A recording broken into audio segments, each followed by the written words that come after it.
रागिनी की माँ उमा गांव के बड़े सेठ के यहाँ बर्तन धोने का काम करती थी। उसी से उन दोनों माँ बेटी का खर्चा चलता था। कभी कभी रागिनी भी अपनी माँ के साथ सेठ के घर चली जाती थी। सेठ जी के पास बहुत सारे जानवर थे, लेकिन रागिनी को उनकी एक बछिया से बहुत लगाव था। वो अक्सर उस गाय के बच्चे से बात किया करती थी, क्योंकि रागिनी को उसके साथ समय बिताना बहुत अच्छा लगता था। एक दिन सेठ जी ने रागिनी को गाय के बच्चे से बात करते हुए देख लिया। वो तुरंत उमा के पास गया और बोला, अरे उमा, अपनी बेटी को स्कूल नहीं भेजती हो क्या? नहीं सेठ जी, हम गरीब लोग 2 वक्त की रोटी खाए वही बहुत है। कभी कभी तो हमें भूखे पेट ही सोना पड़ता है। स्कूल कहाँ से जा पाएगी बेचारी। एक काम करो, तुम रोजाना शाम को रागिनी को मेरे घर भेज दिया करो। मैंने देखा है उसको जानवरों से बहुत लगाव है। रोज शाम को मेरे जानवरों को चरा देगी। बदले में मैं उसको महीने के 50 रुपए दे दिया करूँगा। बदले में तुम उन पैसों से अपनी बेटी को पढ़ा लेना। ये तो बहुत बढ़िया होगा सेठ जी, मैं कल से ही उसे आपके पास भेज दूंगी। अगले दिन शाम को रागिनी सेठ जी के यहाँ पहुँच गई और सभी गाय, भैंस और बकरियों को लेकर जंगल में चराने चली गई। जंगल में रागिनी को और भी बहुत सारे चरवाहे मिलते थे, जिनसे मिलकर रागिनी को बहुत अच्छा लगता था। रागिनी को ये काम करने में बहुत मजा आने लगा। रागिनी अब गांव के स्कूल में पढ़ने जाने लगी। इसी तरह काफी साल बीत गए। अब रागिनी बड़ी हो चुकी थी। साथ ही साथ जिस बछिया से वो बात करती थी, अब वो भी बड़ी हो गई थी। एक दिन जब रागिनी जानवरों को चरा रही थी, तो उसने देखा कि उसकी मन पसंदीदा गाय लंगड़ा कर चल रही है। क्या हुआ गौ माता आपको? आप इस तरह लंगड़ा कर क्यों चल रही है? आपको कोई तकलीफ हो रही है क्या? ऐसा कहते हुए रागिनी गौ माता पर हाथ फेरने लगी। उसने देखा कि गौ माता की आंखों से आंसू बह रहे हैं। उसने एक ठेले पर गौ माता को बिठा दिया और ठेले को खींचते हुए सेठ जी के घर ले गई। गाय को इस तरह लाते हुए देखकर सेठ जी रागिनी से बोले, अरे तुम गाय को ऐसे क्यों ला रही हो? क्या हुआ है गाय को? सेठ जी, ये तो चल ही नहीं पा रही थी। लगता है इसके पैरों में दर्द हो रहा है। ये गाय भी मेरे लिए आफत ही है। जब से इसको लिया है न जाने कितनी बार बीमार हो चुकी है। सेठ जी ने गाय को अच्छे से देखा और बोलने लगे, और इसकी हालत तो बहुत ज्यादा खराब लग रही है। लगता है मरने वाली है ये। इससे पहले कि ये सच में मर जाए, इसे कसाई को बेच देता हूँ। कुछ पैसे तो आ ही जाएंगे। सेठ जी की ये बात रागिनी को बहुत बुरी लगती है। वो अपने मन में कहती है, गौ माता, सेठ जी तो तुम्हें कसाई के हाथ बेचना चाहते हैं। मैं तुम्हें कैसे बचाऊं? मुझे कुछ भी समझ नहीं आ रहा है। रागिनी चिंता में पड़ जाती है कि आखिर वो गौ माता को कैसे बचाए। इसी सोच में रागिनी घर की तरफ चली जाती है और घर जाकर अपनी माँ को सारी बात बताती है। माँ, वो गाय मेरे साथ बड़ी हुई है। जब वो बहुत छोटी थी तब मैं उससे मिली थी। आज जब वो बीमार हो गई है तो सेठ जी उसको कसाई के पास बेचना चाहते हैं। किसी तरह उस गाय को बचा लो माँ। ये तो सेठ जी की बहुत गलत बात है। वो ऐसे कैसे किसी बेजुबान को कसाई के हाथों बेच सकते हैं? लेकिन बेटी, उस गाय को खरीदने के लिए हमारे पास पैसे नहीं है और सेठ जी बिना पैसों के वो गाय हमें नहीं देने वाले। तो माँ, क्या हम उस गाय को नहीं बचा पाएंगे? नहीं मेरी बच्ची, हम पूरी कोशिश करेंगे। आज तुम सो जाओ। कल सुबह सुबह हम दोनों सेठ जी के पास चलेंगे और उनसे इस बारे में बात करेंगे। अपनी माँ की बात मानकर रागिनी सो जाती है। उसी रात उसके सपने में वही गाय आती है और कहती है, रागिनी मुझे बचा लो, मैं जीवन भर तुम्हारी एहसानमंद रहूंगी, प्लीज रागिनी मुझे बचा लो।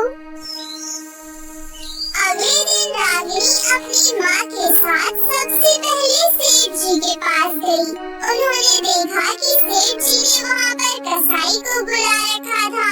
उमा ने सेठ जी से कहा, सेठ जी मैं आपसे कुछ कहना चाहती हूँ। आप एक गाय जो कसाई को बेच रही है, आप मुझे दे दीजिए। मेरी बेटी रागिनी को इस गाय से बहुत लगाव है। अरे ये कसाई मुझे इस गाय की अच्छी खासी कीमत दे रहा है, तू मुझे इसके पैसे कहाँ से दे पाएगी? मैं आपके यहाँ नौकरी करती हूँ सेठ जी, थोड़े थोड़े करके सारे पैसे दे दूंगी आपको। ठीक है, मैं तुम्हारी बात मान लेता हूँ, लेकिन एक बात याद रखना, जितना ज्यादा समय होगा उतना ज्यादा पैसे लगेंगे। आप उसकी चिंता मत कीजिए सेठ जी, मैं और माँ दोनों मिलकर आपके पैसे जल्दी ही लौटा देंगे। लेकिन मुझे एक बात समझ नहीं आ रही, इस बीमार गाय से तुम्हें इतना लगाव क्यों है? सेठ जी जब ये छोटी थी मैं तब इससे पहली बार मिली थी। ये मेरे साथ बड़ी हुई है और मैंने इसका दूध भी पिया है, इसलिए मुझे इस गाय से इतना लगाव हो चुका है। आप भगवान के लिए ये गाय हमें दे दीजिए। सेठ जी को रागिनी पर तरस आ जाता है और वो रागिनी को गाय देने के लिए मान जाते हैं। ठीक है ले जाओ, लेकिन याद रखना पैसे तुम दोनों को ही चुकाने हैं। आपका बहुत बहुत शुक्रिया सेठ जी। गाय लेकर वो दोनों घर आ जाती हैं। घर आने पर रागिनी अपनी माँ से कहती है, माँ कल से ही इसके पैर में बहुत दर्द है। हाँ मेरी बच्ची, मैं इसके पैर पर सरसों के तेल से मालिश कर देती हूँ, जिससे कि इसे थोड़ा सा आराम मिलेगा। ऐसा कहकर उमा गाय के पैरों में मालिश करती है। मालिश करने से गाय को सच में बहुत आराम मिलता है और वो सो जाती है। रागिनी उसके पास ही बैठी रही और उसको सहलाती रही। थोड़ी देर बाद जब उसके स्कूल का समय हो गया तब वो बोली, गौ माता अब तुम चारा खाकर आराम से घर में सो जाना। जब मैं स्कूल से आऊंगी तब तक तुम बिल्कुल ठीक हो जाना। स्कूल से आने के बाद हम दोनों खेलेंगे। ऐसा कहकर रागिनी स्कूल चली जाती है, लेकिन स्कूल में भी उसका बिल्कुल मन नहीं लग रहा था। जब वो घर आई तो उसने देखा कि गाय के आगे रखा हुआ चारा वैसा का वैसा ही रखा था। माँ गाय ने चारा नहीं खाया क्या? लगता है अभी भी उसकी तबीयत ठीक नहीं हुई है। तू चिंता मत कर मेरी बच्ची, थोड़ी देर पहले वैद्य जी आए थे, उन्होंने इसको दवाई खिला दी है और कहा है कल तक ये बिल्कुल ठीक हो जाएगी। उमा और रागिनी काफी समय तक गाय के पास ही बैठे रहे। उमा ने एक बार फिर गाय के पैरों में मालिश कर दी। देखते देखते वो दिन भी बीत गया।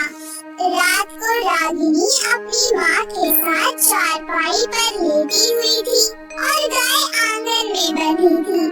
अचानक से रागिनी को किसी के कदमों की आहट सुनाई दी।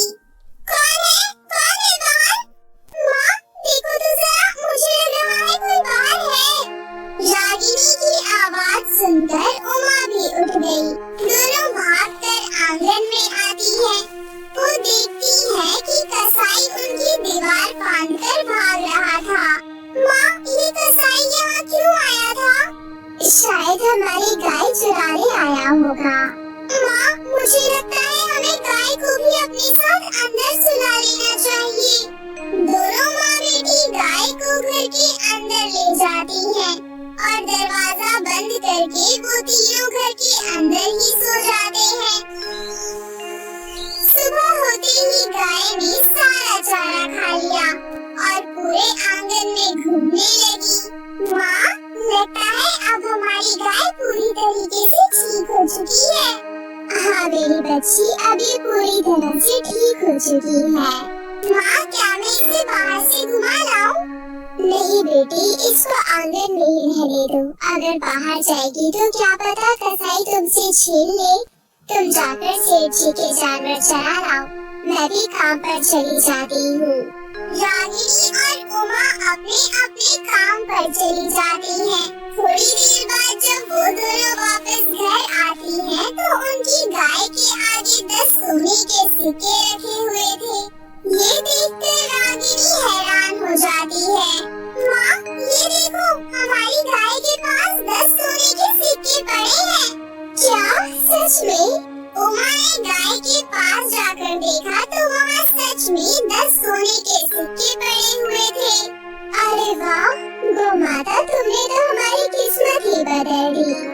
एक ना एक दिन ऐसा तो होना ही था, क्योंकि तुम दोनों बहुत अच्छी हो।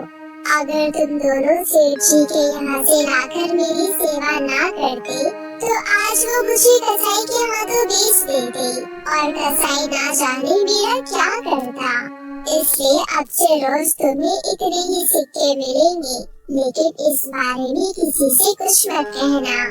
पहले तो गाय को बोलते हुए देखकर दोनों माँ बेटी हैरान रह गए, लेकिन फिर बाद में उन्हें बहुत खुशी हुई। रोजाना सोने के सिक्के मिलने के कारण धीरे धीरे उनके घर की हालत सुधर गई। सिक्के बेचकर उनके पास बहुत सारे पैसे आ गए थे।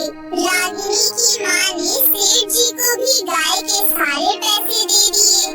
तुम लोगों के पास इतना सारा पैसा कहाँ से आया, जो तुमने सूद समेत मुझे मेरे सारे पैसे लौटा दिए?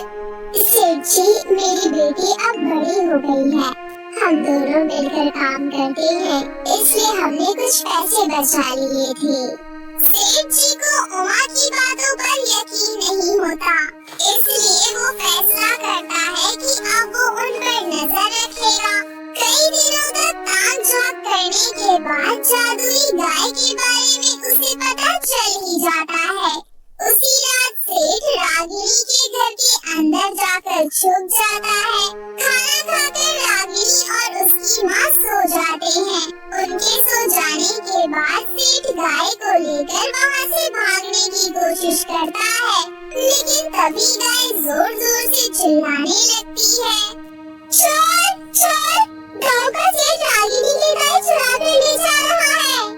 गाय को बोलते हुए देखकर गाँव का सेठ घबरा जाता है और वहाँ से भागने की कोशिश करता है, लेकिन रागिनी और उमा सहित वहाँ पर गाँव के बहुत सारे लोग आ जाते हैं। फिर सभी मिलकर उसकी खूब कुटाई करते हैं।